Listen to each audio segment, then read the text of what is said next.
तर महाराष्ट्रामध्ये काँग्रेस सर्वात मोठा पक्ष जो आहे तो बनलेला आहे। महाविकास आघाडीला 29 जागा मिळालेल्या आहेत। काँग्रेसला 12 जागांवर आघाडी मिळालेली आहे। 2019 मध्ये केवळ एका जागेवर काँग्रेसचा विजय झालेला होता। ती जागा होती चंद्रपूरची। 2019च्या तुलनेमध्ये काँग्रेसची जर आपण पाहिली तर वाटचाल खूप चांगली चालू आहे। महाराष्ट्रामध्ये काँग्रेस हा सर्वात मोठा पक्ष बनलेला आहे।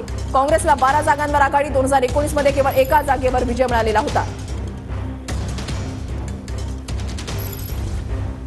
महाराष्ट्रामध्ये काँग्रेस हा सर्वात मोठा पक्ष जो आहे तो बनलेला आहे आणि त्याच्यामुळे काँग्रेसच्या कार्यकर्त्यांचा जल्लोष ठिकठिकाणी पाहायला मिळतोय। काँग्रेसला 12 जागांवर आघाडी मिळालेली आहे। 2019 मधली जर आकडेवारी पाहिली तर त्या मानानं काँग्रेसला चांगलं यश मिळालेलं आहे। सोलापूरमध्ये प्रणिती शिंदे यांचा विजय झालेला आहे। सोलापूरमध्ये प्रणिती शिंदे 64,430 मतांनी विजयी झालेले आहेत। माढ्यामधली लढत जर पाहिली तर धैर्यशील मोहिते 62,000 मतांनी आघाडीवर असल्याचं पाहायला मिळतंय। तर भंडारा गोंदियामध्ये आपण बघतो काँग्रेसचे प्रशांत पडोळे हे 20,000 मतांनी आघाडीवर असलेले पाहायला मिळतात। सोलापुरात प्रणिती शिंदे या 64,430 मतांनी विजयी झालेले आहेत।